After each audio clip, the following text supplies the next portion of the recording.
Shalom Bapak Ibu Saudara sekalian. Kebenaran firman Tuhan pada hari ini saya awali dengan membaca satu bagian firman Tuhan yang luar biasa, yang sangat memberkati saya saudara. Dan saya percaya bahwa firman Tuhan ini juga akan sangat memberkati Bapak Ibu Saudara sekalian dimanapun berada pada saat ini. Firman Tuhan tersebut diambil dari 1 Korintus pasal 6 ayat yang ke-20. Saya akan bacakan buat kita semuanya. Demikian bunyi firman Tuhan, 1 Korintus pasal 6 ayat yang ke-20. Sebab kamu telah dibeli dan harganya telah lunas dibayar. Karena itu muliakanlah Allah dengan tubuhmu. Saudara, melalui kebenaran firman Tuhan, melalui satu ayat firman Tuhan ini dari 1 Korintus pasal 6 ayat yang ke-20, saya ingin kemukakan ada 3 butir kebenaran firman Tuhan. 3 butir kebenaran firman Tuhan yang sangat penting, yang perlu kita ketahui dan sungguh-sungguh kita syukuri dalam hidup kita. Butir yang pertama adalah dikatakan bahwa kamu telah dibeli. Jadi saudara, ini berbicara tentang kepemilikan. Saudara, maka seorang pembelilah yang menjadi pemilik dari barang-barang yang telah dibeli oleh dia. Atau dengan bahasa yang lain, maka barang-barang itu sesungguhnya adalah milik pembeli. Nah saudara yang dikasihi oleh Tuhan, jadi kalau firman Tuhan mengatakan bahwa kita telah dibeli, artinya dibeli oleh Kristus, berarti kita adalah milik Tuhan Yesus. Dan Tuhan Yesus adalah pemilik dalam hidup kita, pemilik atas hidup kita. Saudara, kebenaran ini luar biasa saudara. Sebab kalau kita dimiliki oleh Tuhan Yesus, atau Tuhan Yesus adalah pemilik kita, ini adalah sesuatu yang dahsyat, ini sesuatu yang luar biasa saudara. Ini yang membuat hidup kita menjadi berarti. Ini yang membuat hidup kita menjadi berharga. Ini yang membuat hidup kita menjadi penting. Saudara, jadi dalam hidup ini ternyata hidup kita ini bukan hanya masalah apa atau siapa yang kita miliki, tetapi yang lebih utama daripada itu adalah siapa pemilik kita. Siapa yang memiliki kita, itu jauh lebih penting. Nah saudara, maka dikatakan, maka karena Tuhan Yesus telah membeli kita, maka kita adalah milik Tuhan Yesus. Apa artinya saudara kalau kita adalah milik Tuhan Yesus? Kalau kita milik Tuhan Yesus artinya, maka kita hidup hanya bagi kepentingan Tuhan. Kita hidup untuk kepentingan Tuhan semata-mata. Mengapa? Sebab kita adalah miliknya. Sebab dia adalah pemilik kita. Jadi sejatinya saudara, bahwa setiap orang yang percaya kepada Tuhan Yesus, maka mereka telah dibeli oleh Kristus. Dan setiap orang yang telah dibeli oleh Kristus, berarti mereka mendapat satu status yang baru, yaitu hamba Tuhan.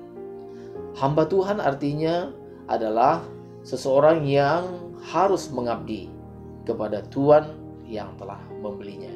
Jadi saudara, sebenarnya yang dimaksud dengan hamba Tuhan bukanlah kaum rohaniwan saja atau orang-orang tertentu saja dalam gereja. Maka saudara, yang sesungguhnya yang dimaksud dengan hamba Tuhan atau hamba Allah adalah semua orang yang telah mempercayakan hidupnya kepada Kristus. Semua orang yang telah percaya kepada Tuhan Yesus Kristus sesungguhnya adalah hamba Tuhan. Jadi saudara, kalau saudara sudah mempercayakan hidup saudara kepada Tuhan, maka saya mengatakan kepada saudara, saudara adalah hamba Tuhan. Sekalipun saudara mungkin bukan pendeta, sekalipun saudara bukanlah seseorang yang memiliki tugas gerejawi misalnya. Jadi saudara, semua yang percaya kepada Tuhan Yesus disebut sebagai hamba Tuhan, apapun profesi kita. Cuma di dalam gereja kita mengenal jabatan fungsional dalam gereja. Jabatan fungsional inilah yang melalui jabatan fungsional ini kita mengenal yang namanya pendeta atau sintua, pertua, diaken, atau pengerja, atau apapun namanya yang ada dalam gereja, aktivis dan sebagainya. Nah saudara, maka ini sebenarnya jadi hamba Tuhan bukanlah orang-orang yang mendapat tugas di gereja saja, tetapi semua yang percaya kepada Tuhan Yesus, entah dia memiliki jabatan di gereja atau tidak, itu saudara disebut sebagai hamba Tuhan. Atau di mata Tuhan, mereka adalah hamba Tuhan, di mana kepadanya kita harus mengabdi. Nah saudara, itulah pengertian pertama, butir kebenaran pertama yang harus kita ketahui daripada ayat firman Tuhan ini. Kalau kita telah dibeli oleh Tuhan Yesus, itu berarti bahwa kita telah dimiliki oleh Tuhan Yesus. Sekarang Tuhan Yesus adalah pemilik kita yang sesungguhnya, dan kita harus mengabdi kepada Dia. Dengan kata lain, sesungguhnya majikan agung kita adalah Tuhan Yesus Kristus. Nah saudara, maka kebenaran firman Tuhan ini sungguh luar biasa saudara. Itu berarti bahwa kita sekarang berurusan dengan Tuhan. Kita mempunyai urusan dengan Tuhan, di mana kita adalah hambanya, dan sebagai hambanya kita mengabdi kepada Tuhan. Mengabdi kepada Tuhan adalah satu kehormatan yang diberikan kepada kita. Bukan hanya satu kehormatan, tapi satu kesempatan yang luar biasa yang Tuhan berikan bagi kita. Butir kebenaran kedua yang perlu kita renungkan adalah, kalau kita sudah dibeli oleh Kristus, maka berapakah harga pembelian kita? Saudara, harga pembelian ini sebenarnya berbicara tentang harga atau nilai kita saudara.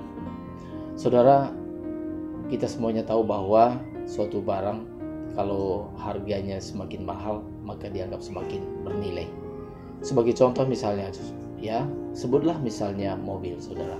Ya, maka mobil ada yang berharga 50 juta atau 100 juta, 200 juta, mungkin ada 300 juta, mungkin juga ada yang 500 juta, 1 miliar, atau 10 miliar, atau belasan miliar, atau puluhan miliar. Nah saudara, itu menunjukkan bahwa itulah harga daripada mobil tersebut. Nah sekarang kalau kita telah dibeli oleh Kristus, dengan harga berapa saudara? Maka firman Tuhan mengatakan bahwa kita telah dibeli dengan darah Kristus. Artinya apa?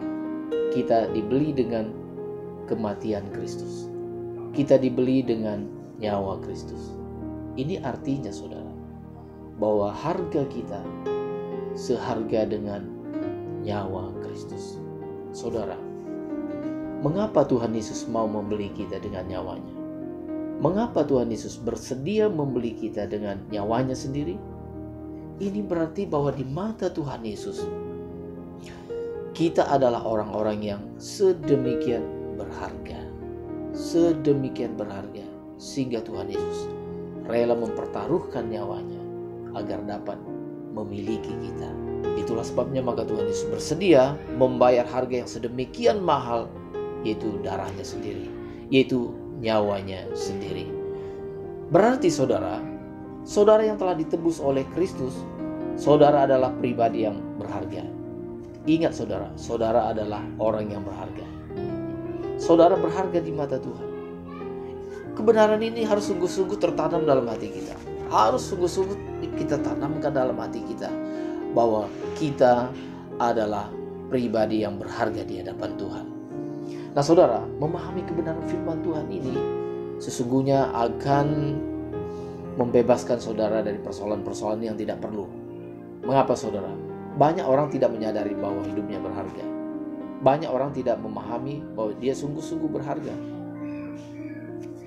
Saudara, bukti bahwa seseorang itu berharga, bukti bahwa saudara dan saya berharga, di mana Kristus telah bersedia mati demi saudara, di mana Kristus telah rela mempertaruhkan nyawanya untuk memperoleh saudara.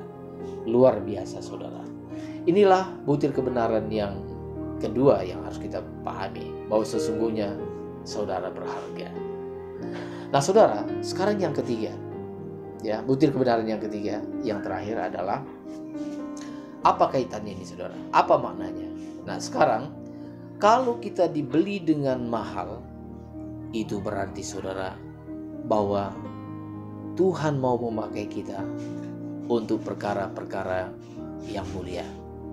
Sebelum saya teruskan hal ini saudara, saya memberikan satu ilustrasi. Misalnya begini saudara, saudara tentu memiliki banyak barang Ya, diantaranya saya sebutlah misalnya pakaian atau misalnya baju. Saudara mungkin banyak membeli baju.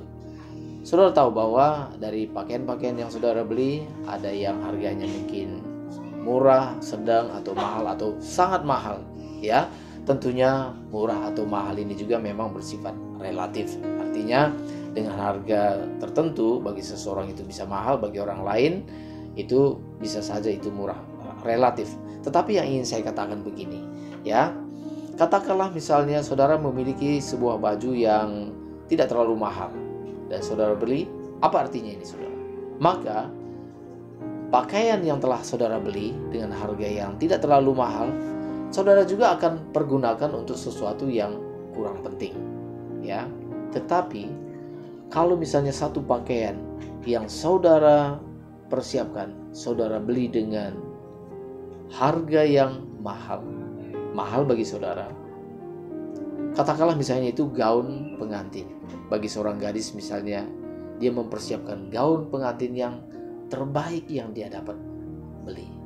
Maka untuk itu dia mengumpulkan uang sedikit demi sedikit. Dia menabung, menyiapkan uang dalam jumlah yang besar, dan setelah uangnya cukup, baru dia membeli gaun pengantin tersebut untuk menyambut hari pernikahan dia.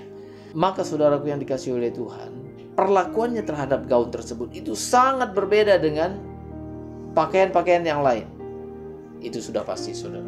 Gaun pengantin yang sedemikian mahal tidak mungkin dipergunakan untuk hal-hal yang sepele, tetapi pasti akan dimanfaatkan untuk hal yang sangat mulia, yaitu akan dikenakan pada hari pernikahan dia.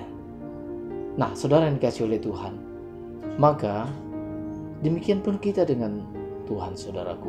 Kalau kita telah dibeli oleh Tuhan, maka kita memang milik Tuhan. Lalu karena kita dibeli dengan darahnya, kita berharga. Dan karena kita berharga, maka kita mau dipakai untuk perkara-perkara yang mulia. Saudara, betapa agung rencana Tuhan, betapa mulia rencana Tuhan dalam hidup kita.